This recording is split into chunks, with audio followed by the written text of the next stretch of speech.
Ulit-ulit guys. Ano ba yan? Yan ba? Ano yung nilagay mo dyan? Paracetamol. Ginanahan lalo eh. Kaya nagbuhol eh. Gagawin natin guys, boing.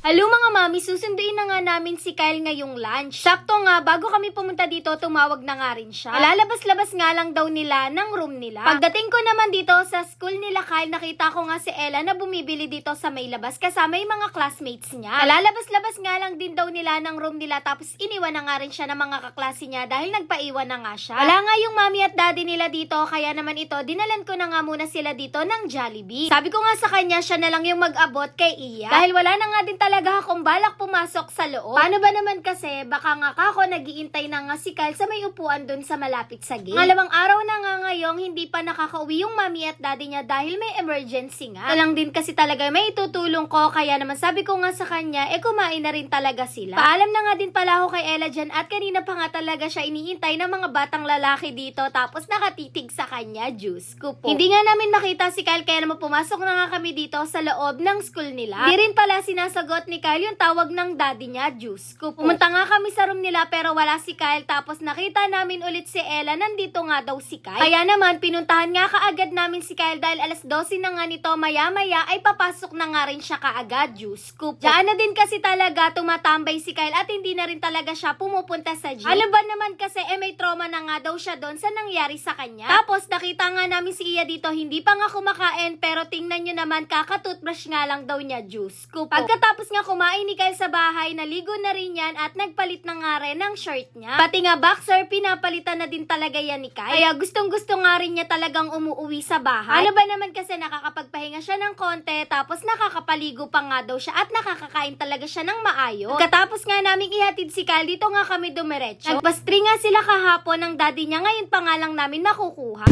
Sound check, wala si Guy. Crispy. After ng daddy ni Kyle, ako naman. Uy! Rock! Crispy! Nakrap yung kamay ko sakit eh.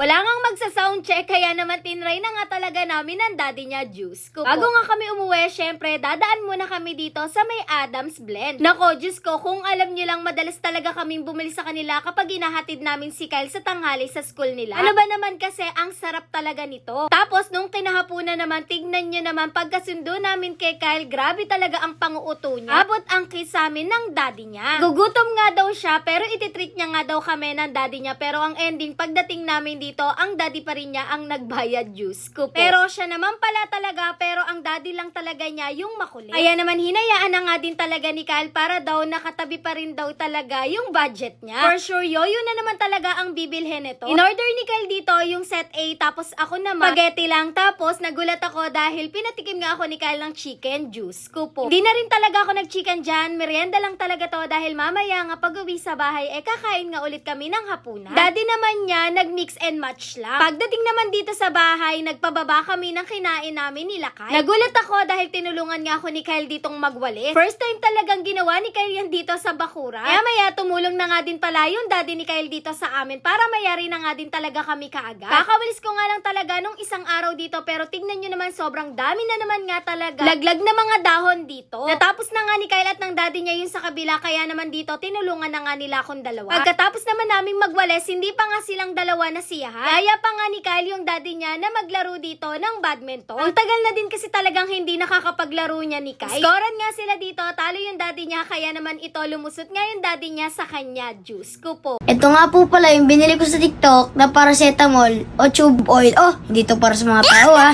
Nilalagay nga siya dito sa yoyo para dumula siya. Try natin guys. Pagkaligo naman ni Kyle nung kinagabihan, dumating nga bigla yung in-order niya sa TikTok. Gulat kami dahil paracetamol nga daw yan para sa yoyo. Tinginan lang kami ng daddy niya at hindi namin pinakita kay Kyle na natatawa talaga kami. Ano ba naman kasi baka magtampo talaga sa amin si Kyle. Ito nga daw talaga yung oil na nilalagay dito sa yoyo para daw dumula siya. Pagkalagay naman ni Kyle ito at itatry na nga talaga niya yan dahil sakto dumating din kahapon yung in-order niya dito na yoyo pang isang bago, Diyos ko po. Ang dami na nga din talagang yoyo ni Kyle dito, paunti-unti niya nabibili. Nung nakaraan naman, naman yung daddy niya yung bumili sa kanya. Uuto din kasi talaga ni Kyle yung daddy niya. Bilis niya talagang mauto yung daddy niya kesa sa akin. Tawang-tawa pa nga kami dito. Paano ba naman kasi nung tinry nga niya, bigla na nga lang talagang nagbuhol-buhol. Shadow daw kasi siyang na-excite kaya ayan, yung nilagay niya ng paracetamol hindi gumana, juice ko po. Pero nung tinry naman niya ulit, naging okay naman. Mas gumanda nga daw talaga ngayon yung yoyo niya, yung mga nakalagay sa bearing. Tama ba yun? So,